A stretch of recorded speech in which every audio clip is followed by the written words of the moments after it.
Estamos aqui em mais um programa do Paulinho e hoje tem surpresas para vocês aí, hein? Eu tenho novidades aí para vocês. Com patrocínio, mais uma vez, da maior e melhor loja Caltro de Apucarana e região.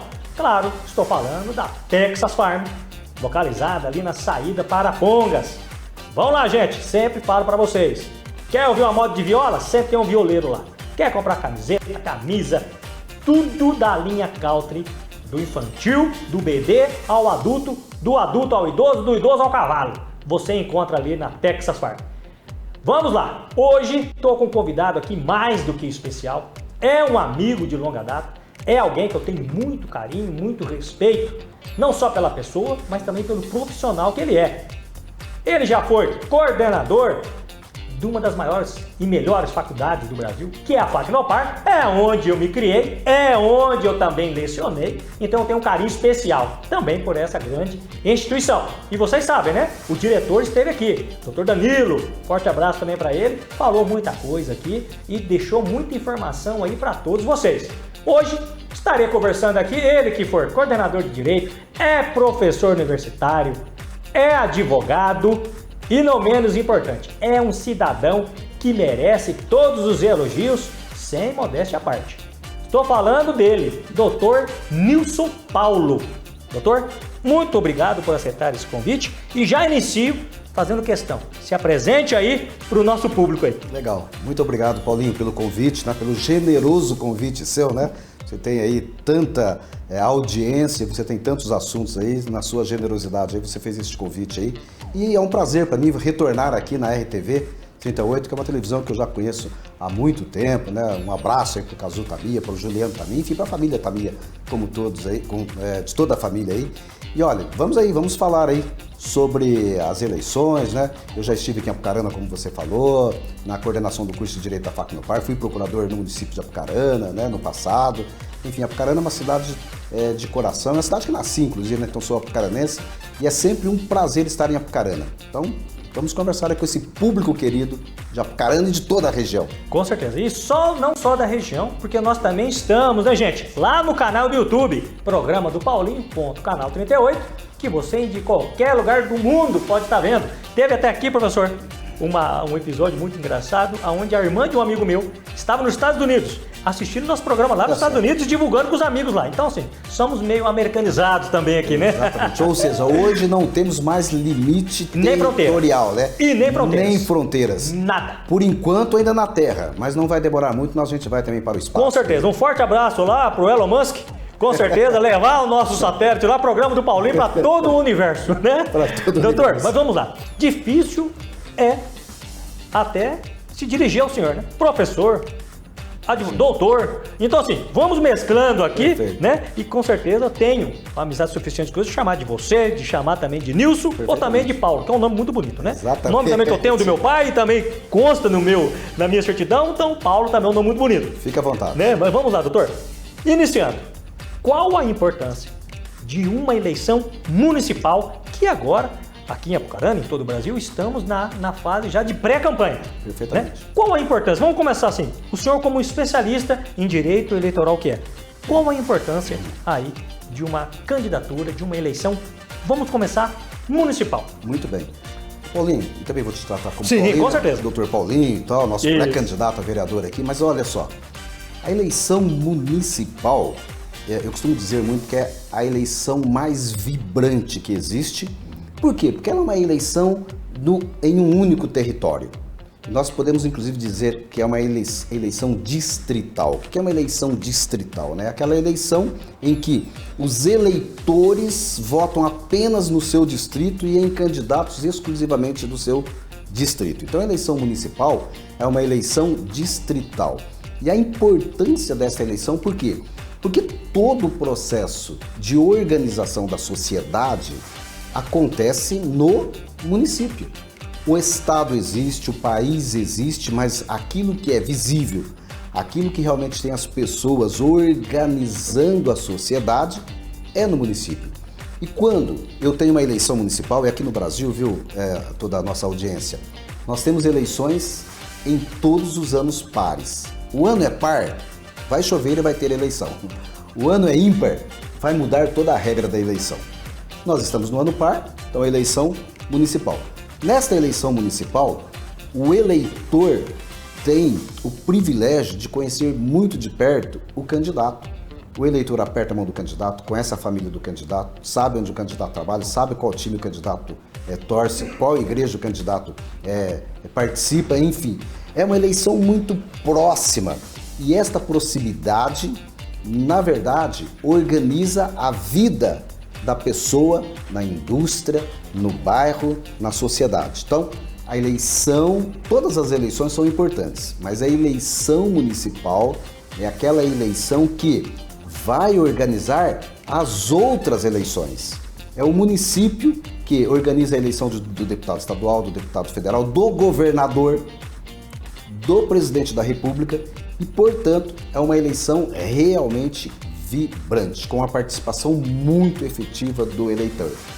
Neste momento ainda, o eleitor está apenas ouvindo, vendo o que está acontecendo, apenas os pré-candidatos, as lideranças partidárias que estão bastante atarefadas, se coçando, organizando, sim, fazendo pré-campanha, que daqui a pouco nós vamos falar o que é a pré-campanha, fazendo pré-campanha. Então, e precisa realmente fazer tudo isso, por quê? Porque o eleitor ainda tem aí uma Olimpíada pela frente e depois o eleitor vai sim fixar a sua intenção, vai fixar a sua vontade no candidato. Então, embora o eleitor neste momento ele ainda não está muito atento aos candidatos, mas o pré-candidato ele precisa estar atento ao eleitor. Por quê? Porque lá na frente o resultado do voto é o resultado da emoção. Então, o pré-candidato tem dois grandes desafios neste momento. Dois grandes desafios. Primeiro desafio, ser conhecido. Ele tem que ser conhecido por todo o eleitorado do seu distrito, do seu município, da sua cidade. Quer ser. Você é pré-candidato? Precisa ser conhecido. Daqui a pouco nós vamos falar também quais canais que ele será conhecido, mas precisa ser conhecido. Segundo desafio do pré-candidato, ele precisa ser escolhido candidato. Ainda vamos ter convenções partidárias e lá na convenção é que ele se transforma de pré-candidato para candidato. E o partido tem autonomia para dizer, você realmente se qualificou, você não se qualificou. Então a eleição municipal ela é a base de absolutamente tudo. Com certeza. E o senhor, como advogado aí da área eleitoral, a justiça eleitoral ela vem se aperfeiçoando, ela vem se tornando cada vez mais tecnológica. Nesse ano de 2024, muitas mudanças vieram aí para regulamentar, para fiscalizar aí todos os pré-candidatos e candidatos que se lançarem aí no pleito municipal, doutor? Paulinho, olha, a tua pergunta é importantíssima, por quê? Porque a liderança partidária, o candidato, o eleitor, o cidadão, ele não percebe as mudanças que vão acontecendo, mas elas acontecem. A primeira eleição que eu participei de forma mais ativa na organização foi em 1992. Portanto, este ano está completando 32 anos. Foi esses dias atrás, hein? Esses dias atrás. Você nem era nascido aqui. Esses dias. Não, já era. Já era nascido. Obrigado, eu não aparento ser de 86, mas sou de 86. De 86. De 92 para cá, muitas mudanças, mas mudanças muito significativas. E aí muitos eleitores vão se lembrar, Fazer um momento agora nostálgico, inclusive aqui. Lá em 1992, nós tínhamos a eleição em cédulas de papel. Lá em 1992. Cédulas de papel. Tem gente que não acredita, mas já tivemos eleições com cédulas de papel. Depois disso, nós mudamos para a urna eleitoral. Lá em 1992, nós tínhamos outdoor de candidaturas espalhado pela cidade. Então, o candidato, na campanha eleitoral, ele fazia campanha em outdoor, na cidade toda. Pintava o muro, fazia camiseta, boné, fazia boné, chaveiro, distribuía brindes para o eleitor, colava a sua propaganda em árvores, em porteiras de fazenda. Você ia para a zona rural era toda cheia de papéis de propaganda. A cerca de arame farpado era repleta, Isso. Enfim, você tinha carros de som na cidade inteira falando do candidato, carro trombando com carro, falando. Então veja, em 1992 você tinha isso. Há uma evolução, a eleição foi mudando, foi alterando. Nós tínhamos o comício. nós tínhamos o sanfoneiro, nós tínhamos o violeiro, nós tínhamos tudo isso. Eu estou falando de 1992, mas para trás ainda a situação era melhor. 1996, começa a virar urna eletrônica. Depois nós fomos tirando o outdoor, a camiseta, o boné, o brinde, o comício. Acabaram-se os shows, ficou proibido o show em comícios. Em 1992 você contratava o violeiro, contratava o artista, contratava qualquer celebridade para fazer a atração do comício. Isto foi mudando, isto foi se alterando, saíram os artistas. Quem é o artista depois que a legislação resolveu? Apenas o candidato. Ele teria que ser a atração. Ele é o ator principal. Ele é o ator principal. A rádio e televisão muito forte. Como é que era a divulgação? Ou era jornal, ou era rádio, ou era televisão. E a tecnologia foi também tomando lugar em todo esse processo de campanha eleitoral.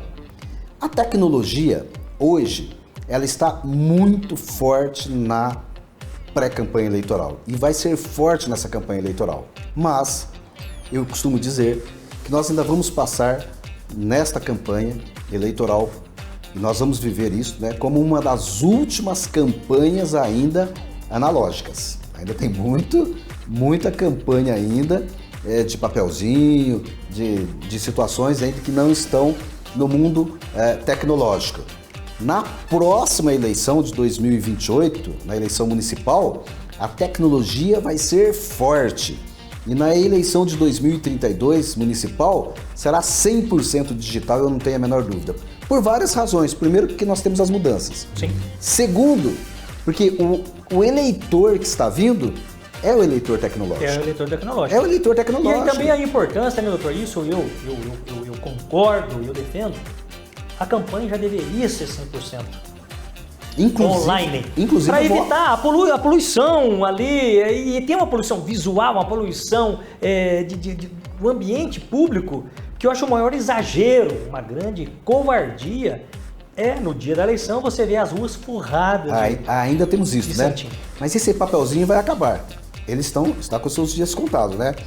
Então nós vamos ter uma eleição tecnológica este ano, nós vamos ter aí uma presença já, olha, veja, nós agora em 2024, nós já estamos falando em propaganda com inteligência artificial. Justamente. Ninguém falou disso na eleição de 2020, ninguém falou disso na eleição de 2020. Nem pensava, né? Nem pensava. 2024 nós já estamos falando em propaganda com inteligência artificial.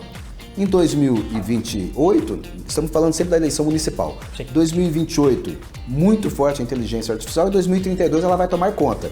E aí, a gente vai ter que se adaptar a tudo com isso, certeza. Né? Vem um novo eleitor, vem regras. A própria justiça eleitoral ela vai precisar entender tudo isso. Com certeza. Vai precisar entender como tudo isso funciona, porque tudo isso é muito novo, tudo isso muda muito rapidamente.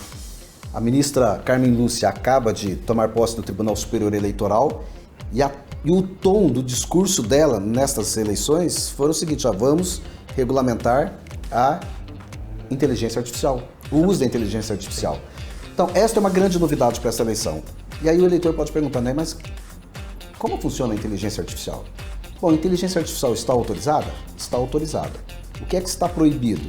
Está proibido usar a inteligência artificial para criar situações inexistentes, para colocar na pessoa do candidato lá na frente, Paulinho, né, candidato a vereador, que você será candidato lá na frente, hoje é pré-candidato, mas lá na frente alguém coloca na sua boca uma fala que você não falou, um pensamento que você não teve, um comportamento, inclusive você coloca numa cena... Utilizando da inteligência artificial. Sim. Usa a sua imagem, usa toda a sua característica e coloca você numa cena, inclusive que você nunca esteve naquela cena. Criando-se a famosa, portanto, fake news. A fake news. E isto, a inteligência artificial vai ser capaz de fazer. Então nós vamos... A propaganda pela inteligência artificial nessa eleição está autorizado? Está. O pré-candidato e o candidato pode criar hoje um material de apresentação sua pela inteligência artificial? Pode. O que é que ele não pode? Criar artifícios inexistentes, descontextualizado, sabidamente inverídico. Denegrir, atacar. Denegrir, isso também é uma que a justiça eleitoral vem coibindo, né? É para manter o respeito mesmo, para ter um respeito mútuo entre todos os candidatos, né, doutor? Por conta de um princípio que ordena o processo eleitoral, o princípio de igualdade de oportunidade entre os candidatos. Então, a igualdade de oportunidade significa dizer o seguinte, que, Paulinho, e você também, nossa audiência, o processo eleitoral é um processo jurídico. Nada acontece no processo eleitoral como um todo se não tiver regras prevendo todo o processo. Com certeza. O pré-candidato não pensa nisso, o eleitor não pensa nisso, porque isso acontece automaticamente. Aí você tem os profissionais para pensar nisso, né? Os advogados, as lideranças mais próximas do partido, mas todo o processo... Toda a equipe, né? A equipe, todo o processo, ele é jurídico. E, portanto, mesmo este processo sendo jurídico, ele também vai se adaptando às novidades. E a tecnologia será uma grande novidade. A pré-campanha está autorizada. Quem não está fazendo pré-campanha, faça pré-campanha. Não é? Quem é pré-candidato, faça pré-campanha. Hoje nem todo mundo pode fazer pré-campanha, somente quem é filiado a um partido político pode fazer pré-campanha. Né? De abril para cá, somente quem é filiado pode fazer pré-campanha. Então, faça pré-campanha, está autorizado. Existem as regras da pré-campanha, então o processo é jurídico. E quando se utiliza de fake news, você desequilibra o pleito. Por quê? Porque eu falo uma inverdade sobre o pré-candidato Paulinho. E aí o pré-candidato Paulinho tem que sair correndo para desmentir aquela situação. E ele perde tempo. De vez de fazer a pré-campanha dele, ou a campanha, ele perde tempo justificando o justificável, né? E ele atrapalha. Se defendendo E atrapalha o processo. Sim. Porque o que é que o processo quer? O processo quer que o pré-candidato, até o começo da campanha, que vai ser lá em agosto, se apresente. Lá na campanha, o pré-candidato vai se apresentar com mais força, vai pedir voto, vai falar do número, né? E que ele se apresente de forma verdadeira ao eleitor, porque o eleitor precisa ter a informação correta, real, para ele poder votar de forma equilibrada, para ele poder votar certo, para ele não ser enganado, pois todo este processo eleitoral ele é constituído para o eleitor. O eleitor é o real dono do poder. É ele que manda em tudo. Portanto, ele é o alvo principal do pré-candidato. E ele, para ele escolher, porque ele está em casa, tranquilo, o eleitor está trabalhando, está na igreja, está jogando seu futebol. Bom, aí ele recebe a informação. E ele precisa receber a informação correta. Nada de desinformação, nada de fake news, nada de propaganda negativa, nada de desconstrução. O processo tem que ser de construção do processo eleitoral. Limpo e transparente, né, doutor? Limpo, transparente e claro. Por isso tem regras também, não é? Com certeza. E a importância, e isso eu digo para você aí de casa, que agora está pensando aí em mudar o canal, porque assunto de política é muito chato. A política só tem gente ruim. Política só é coisa ruim. Não é, gente. A política, ela é um órgão, ela é a instituição, vamos dizer assim, uma das mais importantes de um país democrático de direito. É onde, mediante o seu voto, você coloca uma pessoa dentro da Câmara Municipal, dizendo aqui na esfera municipal, para te representar. E isso, né, vou tratar aqui com o doutor, também a esse respeito da importância ali do vereador, de todos os componentes ali, mas não menos importante, o mais importante, não querendo ser repetitivo, porém, o mais importante nesse período também é você, eleitor, é você, eleitora, que deve sim perder um pouquinho de seu tempo e analisar com cuidado quem será o candidato que você vai escolher para te representar. Porque durante os próximos 4 anos, ele vai ser a sua voz. Ele vai ser aquele que vai defender os seus direitos e vai dar voz para você. Independente se você mora no prédio central da sua cidade ou se você mora na sua casinha lá no último sítio, da última rua, da última quadra do seu município. Então, fica a dica aí para vocês. Muito cuidado e se coloquem como importantes nesse momento. Não venda seu voto, não acredite em falácias, procure saber. Pesquise e coloque lá pessoas que de fato vocês possam confiar, não só porque ele é legal, porque ele fala bonito, porque ele é interessante, mas sim pela competência. Como ele poderá te ajudar? Fica a dica aí. Doutor, a importância do eleitor. Fala para nós do ponto de vista jurídico e da experiência do senhor aí desde 92, sempre na linha de frente aí, brigando, lutando. Exatamente. E garantindo que as regras sejam cumpridas, doutor. Muito bem, e olha, e você fez agora uma manifestação aqui, chamando a atenção do eleitor, e é isso mesmo. todo esse processo não é para o pré-candidato, não é para o partido político, tudo isso é para o eleitor. O eleitor tem que procurar entender o que é o processo eleitoral, tem que procurar conhecer os candidatos, porque o eleitor, juridicamente falando, ele é a pessoa mais importante. Ele é o chefe. Ele é o chefe, é ele que manda. Ele precisa entender e compreender que é ele, eleitor, quem coloca e é ele quem tem o poder de tirar. É ele quem tem o poder de tirar. O voto dele, e atenção, você que é eleitor, o seu voto não é o ponto final. O dia da eleição não é o último dia. O dia da eleição é o primeiro dia do futuro. O seu voto é apenas o ponto de partida. Portanto, ele precisa ter muita responsabilidade e ele precisa conhecer. No voto dele tem uma carga de escola, tem uma carga de segurança, tem uma carga de desenvolvimento, tem uma carga de geração de emprego e renda, de saúde, de habitação. Tudo isso está no voto. Se ele escolher corretamente, tudo isso vai acontecer. Se ele escolher errado, nada disto vai acontecer. Então, o eleitor, ele é muito importante. E o eleitor, para ele ter o poder de exercer, portanto, essa competência, ele também precisa estar regularizado na Justiça Eleitoral. Com certeza. Ele precisa estar com todas as suas condições de eleitor resolvido lá na Justiça Eleitoral. Seja ele com 16 anos, que é quando ele já pode, não é obrigatório, mas já pode, ou com 70, né? Ou com 70 anos. Bom, lógico, este cadastro já se finalizou, né, Paulinho? Sim, isso. O cadastro nesse hoje, período agora. Nesse período nós já conhecemos o quadro geral de eleitores. Nós já conhecemos. Daqui a pouquinho a Justiça Eleitoral vai divulgar como ficou todo o recadastramento no Paraná. Ainda a Justiça Eleitoral está finalizando os números, né? Daqui a pouquinho nós vamos saber quantos eleitores nós temos em Curitiba, Londrina, Apucarana, Jandaia do Sul, enfim, todo o estado do Paraná. Nós vamos saber. Então esse quadro de eleitores já está finalizado. Então, quem está apto a votar já está regularizado lá na Justiça Eleitoral. Então você, eleitor, lá no dia 6 de outubro, nas cidades que tem primeiro turno, e no último domingo de outubro, nas cidades que tem segundo turno, você, eleitor, que está regular, compareça. Porque nós temos percebido também, Paulinho, que há um número ainda significativo de ausências. Lógico, a ausência aqui são por várias razões, né? Por uma questão de saúde, por uma questão de mobilidade no dia, mas não deixe, pelo amor de Deus, de comparecer apenas pela vontade de não querer comparecer. Porque se você não escolher, alguém vai escolher em seu nome.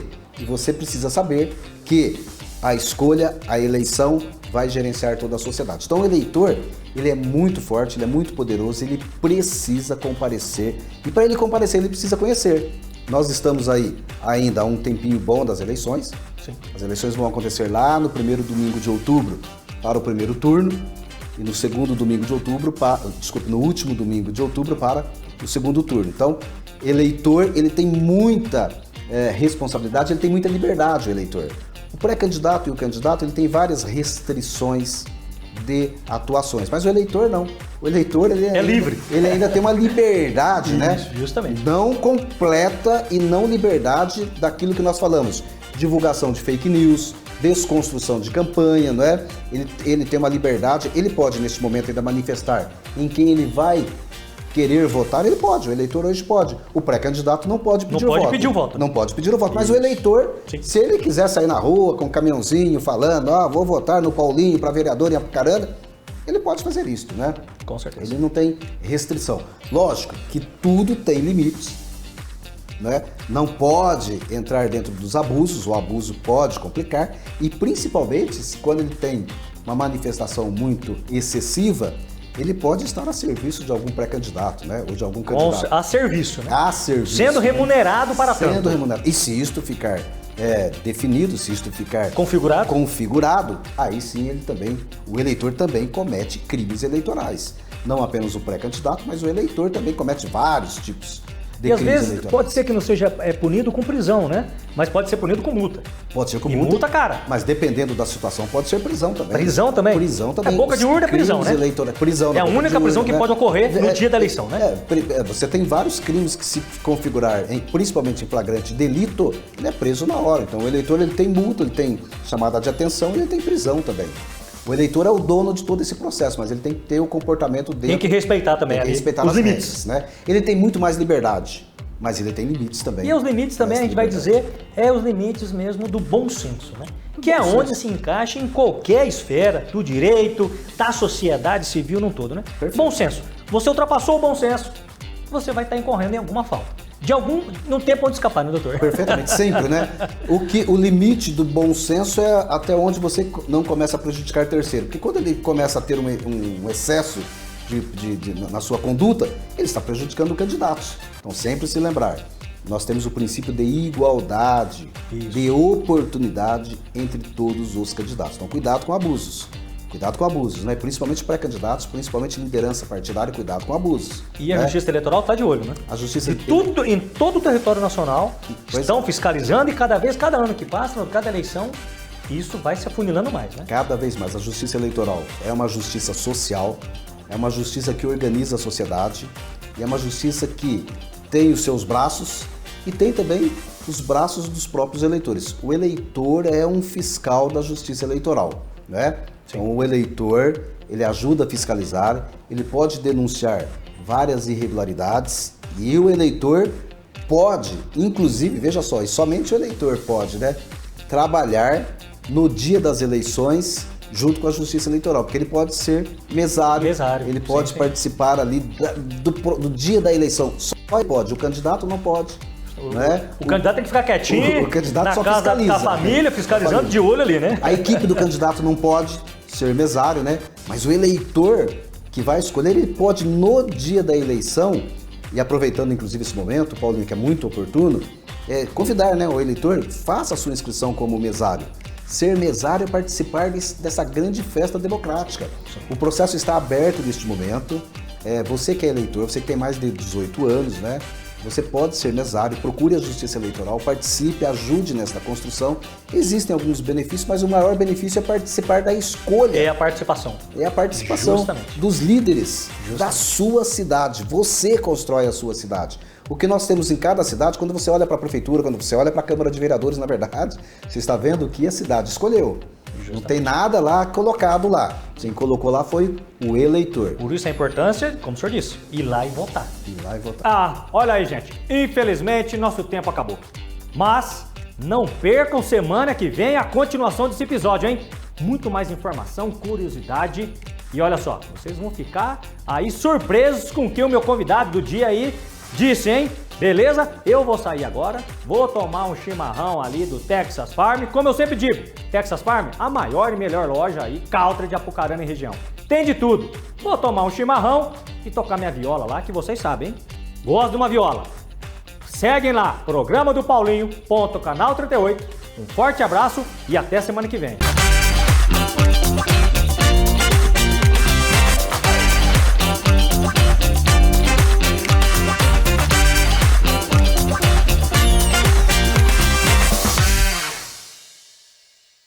Pessoal, tô esperando vocês ir lá na loja Texas Farm, hein? A maior e melhor loja country de Apucarana e região. Vocês já viram a campanha? Leva o seu moletão velho, compra um novo com um desconto de 30% em cada peça.